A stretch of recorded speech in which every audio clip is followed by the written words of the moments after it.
Everyone আসসালামু আলাইকুম, welcome to back to my channel. আজকে চলে আসলাম আপনাদের মাঝে আরেকটি নিউ ব্লগ নিয়ে। এই তো এখানে হচ্ছে গিয়ে চিকেন কাটা হচ্ছে, ছোট ছোট করে চিকেন কেটে নিচ্ছি। চিকেন দিয়ে হচ্ছে গিয়ে আজকে রোল বানাবো, এজন্য ছোট ছোট করে আমি চিকেন কেটে নিচ্ছি। এই তো আমার চিকেন কাটা হয়ে গেছে।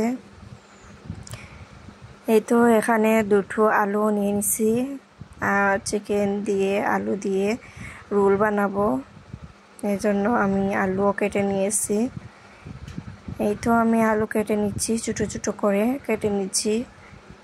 এভাবে আপনারাও ছোটো ছোটো করে কেটে নেবেন, যেহেতু আমি রোল বানাবো এজন্য আমি ছোটো ছোটো করে আলু কেটে নিচ্ছি। এই তো আমার আলু কাটা হচ্ছে এইদিকে। তো আমার আলু কাটা হয়ে গেছে, এখন আমি পেঁয়াজ কেটে নিব। এই তো আমি এখন পেঁয়াজ কেটে নিচ্ছি,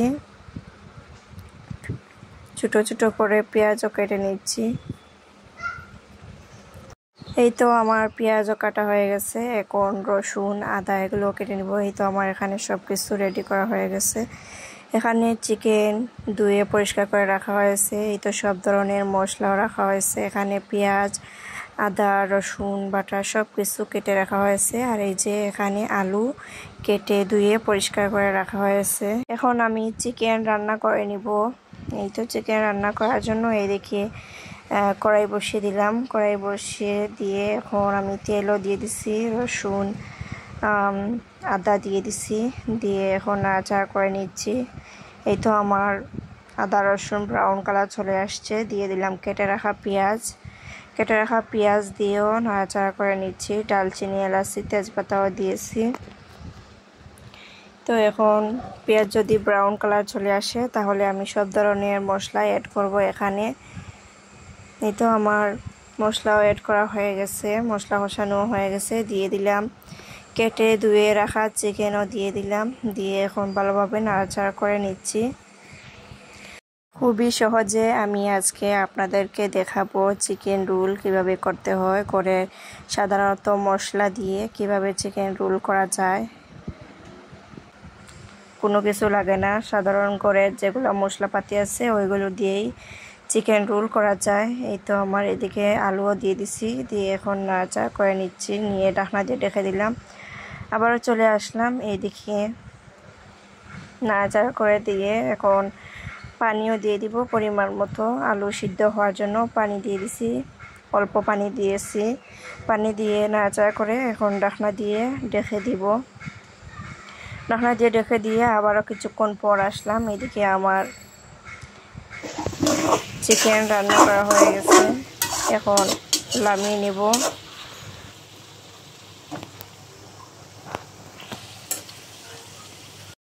এই তো এখানে ময়দা নিয়েছি, হালকা একটু লবণও দিয়েছি, কুসুম গরম পানিও নিয়েছি। এগুলো আটাগুলার জন্য কুসুম পানি দিয়ে গুললে অনেক সফট হয়, এজন্য। এদিকে আমার গুলা তৈরি করা হয়ে গেছে, এখন আমি রুটি করে নিব। আজকে ভিডিওটি আপনাদের কাছে কেমন লাগলো অবশ্যই কমেন্ট বক্সে কমেন্ট করে জানাবেন। ভিডিওতে কোথাও কোনো ভুল হলে ক্ষমার দৃষ্টিতে দেখবেন। এই তো এদিকে আমি রুটি করে নিচ্ছি। রুটিগুলোকে আমি একটু পাতলা পাতলা করে নিব, যেহেতু আমি রোল বানাবো এর জন্য আমি পাতলা পাতলা করে নিচ্ছি।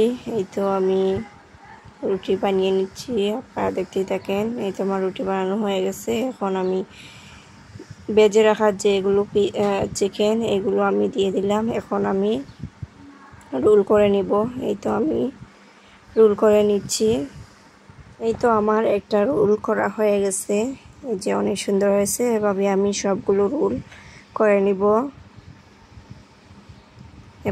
এভাবে আপনারাও করে নেবেন। এই তো আমি সবগুলো রোল করা হয়ে গেছে, এই যে আপনাদের সাথেও শেয়ার করলাম।